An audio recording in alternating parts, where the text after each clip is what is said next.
Yeah, this is how I look when I get up out of bed. Not a whole lot worse than I normally look, which is pretty bad. Last night I went to open mic night. I was second up. I put my name in slot number 2. A guy that's always there, he was slot number 1. You feel the room out. I know it's selfish of me to do that, but you feel the room out with what he says and how the audience reacts. And I didn't really have anything except some nasty stuff prepared. So I had notes, and I went up and did my nasty stuff. And I thought, well, either the room will accept it or they won't. They mildly accepted it, a couple things. Got a couple chuckles, which I can't ask more than that. Well, you can, but I'm not going to get it. But, yeah, that was okay. And I talked about some really raunchy stuff. Really raunchy.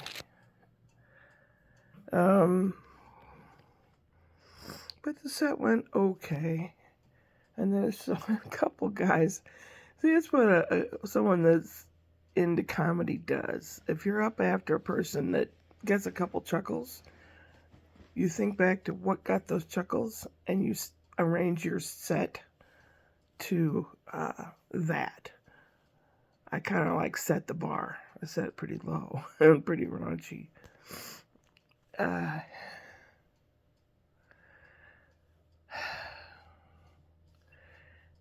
then, I don't know, I had trouble going to sleep. I went to sleep and I woke up 2 in the morning, go to the bathroom, then I lay back down. And it's now almost 9:30.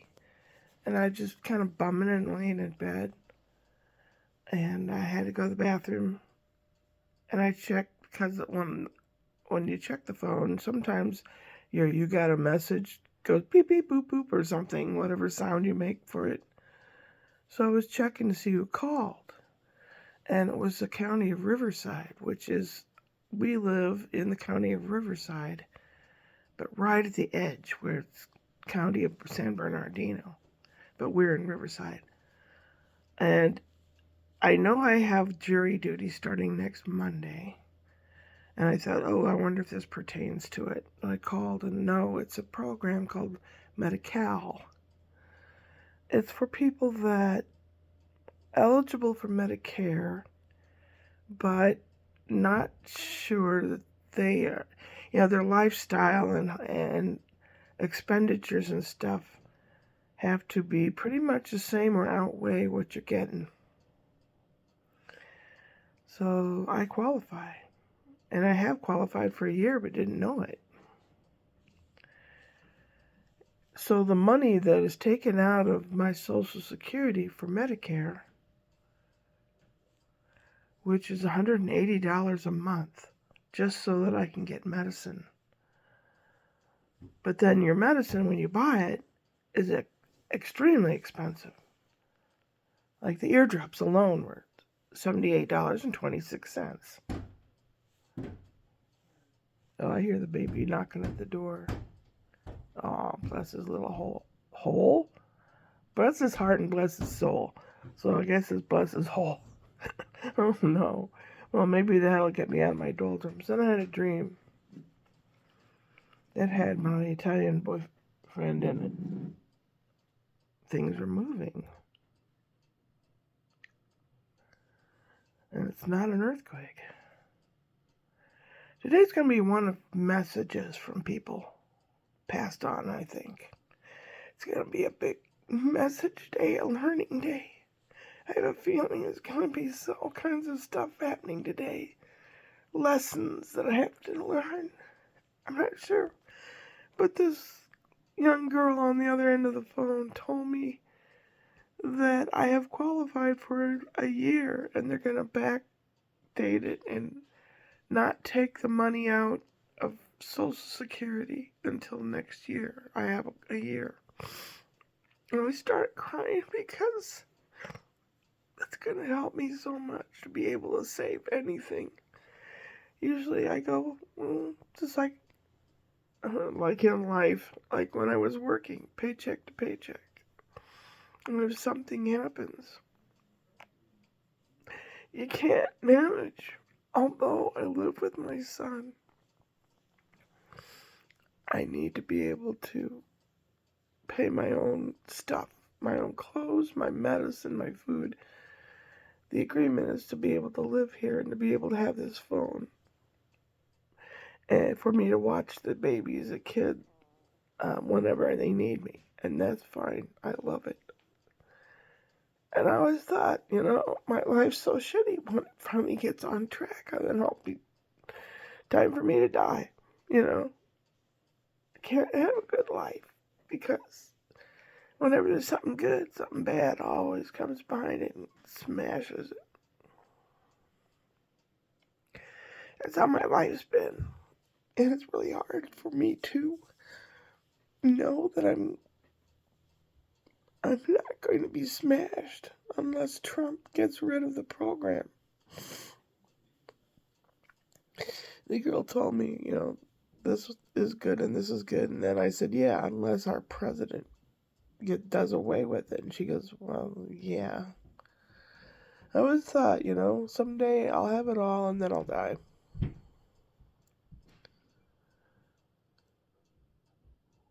And I hear the baby at the door, which is downstairs. I hear footsteps, which is Brian's computer room, which is upstairs. I guess he's hanging out by himself downstairs and doing okay. I learn a lot from him. And he is funny sometimes, and he doesn't talk really. Like I mentioned, either yesterday on a vlog or last night in my act, I said it's like living with Harpo Marx. But anyway, I had this dream, the Italian boyfriend I had, who I believe our souls were a lot alike, and I loved him deeply. I had a dream we were together, and we happened to be sitting, and someone comes in the room. I don't know if it was in a train compartment or what. And we're politely talking to them, and then all of a sudden some more people come in that know the other folks that we're talking to. And I'm sorry, excuse me. And then more people come in that know those people and those people. And one of them knows me because I babysat the girl, and she was autistic. And I happened to mention that. Didn't know if my Italian boyfriend would know what was wrong with this little girl, because she had peculiarities. So I said she's autistic, and apparently that pissed him off for me to be unladylike and uncouth to tell him that. Or he was looking for an excuse to get out of there. And he leaves, and I'm trying to follow him and keep up with him. And I didn't want to be left again. I have a part of my psychosis, or whatever you want to call it, is being left. My mom ignored me a lot, and she always threatened that she'd leave. And I'll never forget the day David was like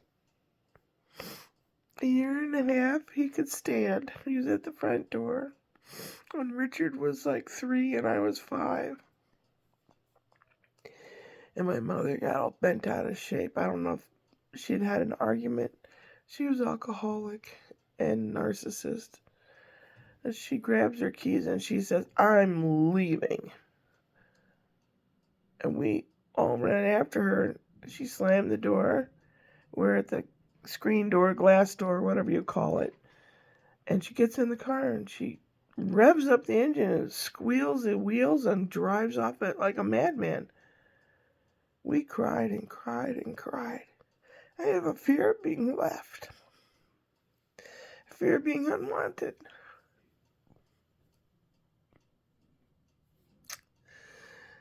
So in this dream, my boyfriend was avoiding me. And I was making pizza. This is funny. This part is kind of funny. It was down a slope. At the bottom of the hill was this little shack where you make the pizza. And up the hill, no, it's where you put it in the little pizza oven. And then up the hill is where I was making the pizza. And the pizza was as big around as a tabletop. So finally I had pizza made. And we were going to be able to enjoy the pizza. And then all the rest of the dream was trying to catch up with him. And know that we would be traveling from place to place where there were checkpoints. Boy, I have some insane stuff going on in my head, and he was leaving me, and I cried. I woke up crying. And talking to that girl that said that my health care needs are going to be met for a year, and I have to figure out who and where, what to go to the doctor, because I got a call saying your annual whatever checkup thing needs to be done, and I don't know with whom or anything. I have to figure that out today. And I still have this nasty headache. And my feet swell up a little, so obviously, because I don't take my prescribed medicines, and I haven't for 5 months, maybe that has something to do with it. I don't want to be a person that has to take all this medicine. I don't want to be known as one of those old ladies either. All old ladies wore dark clothes and real short hair, and I don't like short hair. Well, I mean, it's nice that you can put 1 drop of shampoo on your head, and it saves a lot of money, and it doesn't, well, I don't know. Does it get knotted up if you stick your head out the car window going fast? Oh, I guess I'm in better spirits than I thought. But even the kitty cat comes up to me. I was like, "Are you okay?" And he let me pick him up and love on him and stuff. This is probably going to be, oh my gosh, 12 minutes and something. Probably going to be the vlog of the day unless something else comes about. I can't really make a doctor appointment until I know what the hell this jury thing's going to be. With my luck, it'll be the crime of the century, and I'll be a jury person for 12 years or something. I'll die at the jury table. Finally get my shit together and die at a jury table. Over something stupid, probably. It seems to me people with really stupid things shouldn't bother the courts. Because people that really, really, really need help. Oh, I'm sorry, maybe next year there'll be a slot because this guy blithering on about this or that has taken up all the courts. That's awful. When you really have a legitimate thing and you're waiting for a slot for court. Like my divorce.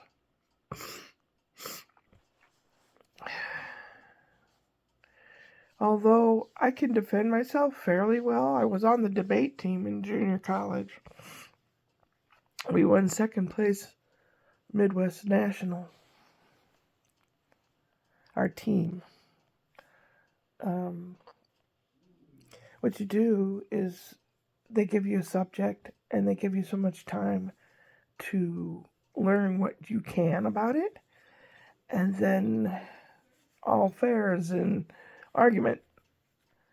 We were against whatever it was, and the other team was for whatever it was, and we had to learn all about the thing, and then we had to argue our point and be convincing and use good language that sounds good. And I learned how to do that. I can do that pretty well.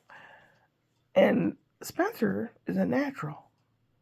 Oh, is he ever clever? Oh.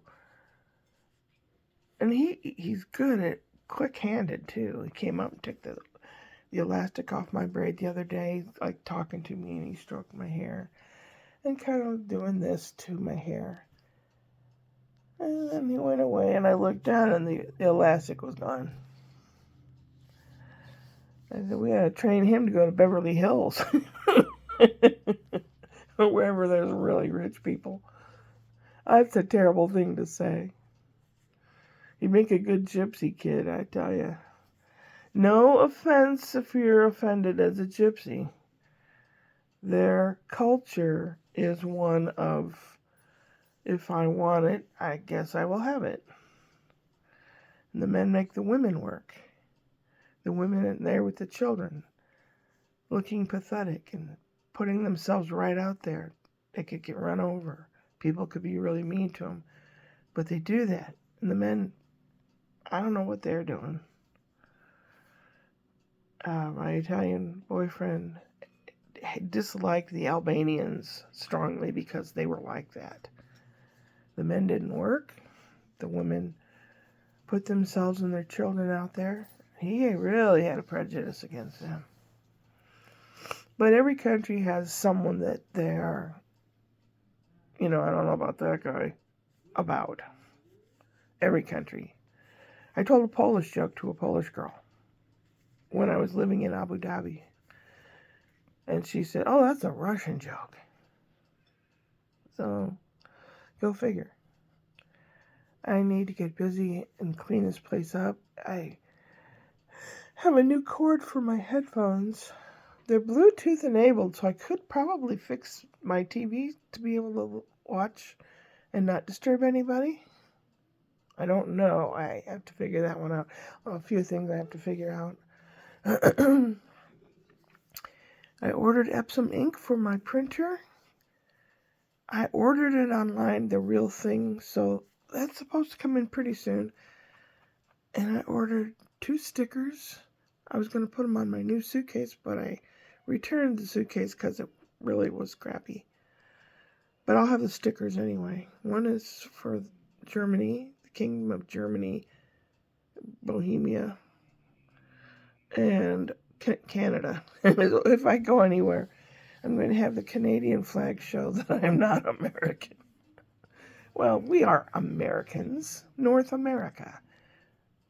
But this country, people have been labeled as Americans. We are United Statians, I guess, but I don't know. I can hear the little fella. I don't know if they want me to play or pick Spence up with them or what. I don't know. I have to water my garden, I think. I'm going to have to be gentle, and hopefully that will take off and do well. I've always had a gray thumb for gardening. My great Aunt Mary had plants all over her house and a huge garden out back. But she grew up in right before 1900 and in the early 1900s. So if you didn't know how to grow food and you didn't know how to make bread and cook, you didn't really survive well unless you were filthy rich. And they weren't. They were farmers. I'm very proud of my ancestry. As far as I know, of all the people that I know of, except my maternal grandfather and his line of Germans, I don't know anything about them. I'd like to learn. She used to brag how they were royalty and all that. And I'm thinking, why did they come to this country if they had it made in Germany? I doubt that. They were probably stall cleaners of horse stalls. I said, I don't care if they were stall cleaners. I just want to know. Oh, God forbid, no, yeah.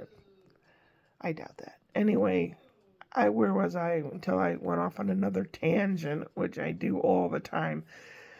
Sometimes I come up with pearls of wisdom, and sometimes they're fake pearls. I should eat something. I made 2 batches of cornmeal mush yesterday. I'm going to eat the second part today. Yeah. The cat's looking at the door. Like, what's going on over there? Brian's playing with the little guy. Well, I am so sorry for being an idiot. Well, that goes for all time, but especially now.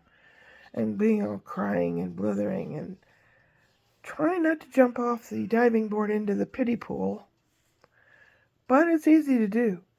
Although the sun is out, and if it were dreary, I'd probably jump into that pool. But the kitty cat, I fed you 2 hours ago. Aye. But I'm starving. You want up here? You want up here? Come on, so you can say hi to the people. Come on. Come on. Come on.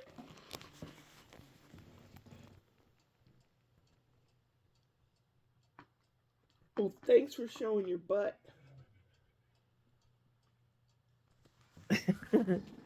Now I'm going to want to get up and he'll want to jump on the lap. Won't you? Yep, here he comes. You say hi to people? I've got a couple new people that decided to watch my weirdness. I promise you, it will get better. It won't be as boring or long-winded or blah, blah, blah. Let's see. One thing that I said in my comedy set last night, it's raunchy, but kind of funny. You know how a naked man can do the windmill? He can stand there and make his thing go round and round if he wiggles his hips. Although what's a woman's equivalent? Well, if she's got big, long, low, sagging knockers, she can get them puppies spinning around. She'd be a B-52. 52. Oh, God, Shirley. Well, that's me. In a nutshell. I guess I need to find a counselor that can speak English. I had one back in St. Louis. And I had a soft spot in my heart for this guy. And he's married and everything, but he knew what I was talking about. We were both kids in the same area of the country. We both played, in ditches and creeks and ran around like crazy monkeys, hollering like Tarzan. He could relate. I could relate. We got along fine. And then when I was here, the guy that gave me, I think is from India or somewhere, I could not, and I'm pretty good at understanding people because I like to do accents and things as a character actress. But this guy, and when I could understand him, I thought, what? He's young and he's from another country. What does he know about the kind of things that I would have felt in my brain and my heart? Well, that's a tough one. That's like call centers and people that that barely speak English, and they're given a script to read off. But as to what a person might feel and think, different countries have different sensibilities.